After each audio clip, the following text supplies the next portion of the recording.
I don't think that we are intended to suffer just for the sake of suffering. I think the suffering that we do experience, whether that's the traumatic experiences that we have or the hardships, in some way, this is intended in our service.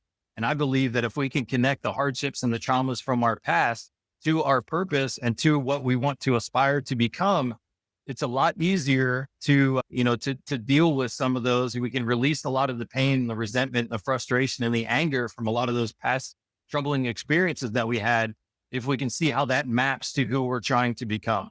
And then the last pathway is achievement. And this is all the things that we can do within our control to help us, achieve better things in our life. So this is what I was exposed to. And this is really what my journey was.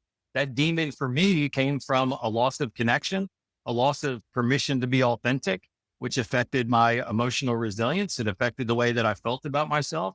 It affected the relationships that I had, and it affected the behaviors that I was engaged in to help deal with that pain. And then a big part of my demon was that loss of meaning and purpose. For my entire adult life, I had a very strong sense of meaning and purpose. I knew who I was. I knew the value that I was providing every day I got up and went to work. And when that was stripped away from me, I also lost my capacity to deal with a lot of the regular adversities that we face in our lives. I think that everything that we experience in our life can be useful. And I think if we can look back at some of the adversity that we've experienced in the past, and we can map it to something in our life, it's all through the lens through which we look at things. You can look at any situation or any event in your life, and you can find cost from it. You can find things that you lost, whether it's the loss of your peace of mind for the period of time that you were struggling and suffering.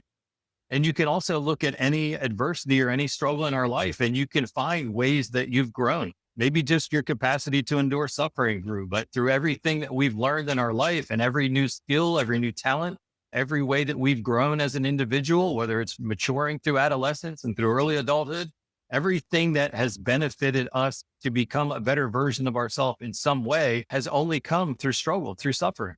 I mean, when you're grinding it out in college, like that's not easy. And it's because it's not easy that you grow through the experience. So I think everything that we've gained in our life has come as the payment for, or the return on investment from some kind of suffering that we've had in the past. The invitation and the challenge for us is now to look back at anything that we're holding on to and identify how it is that was there for our service. I believe that everything that happens to us happens for us.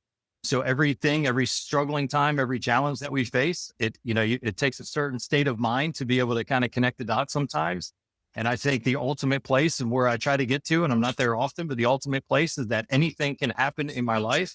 And I don't immediately go into this fight or flight state and try and focus on the negative aspects of it or the pain that I'm experiencing, but holding at least the possibility that in some way or somehow this is working out for me.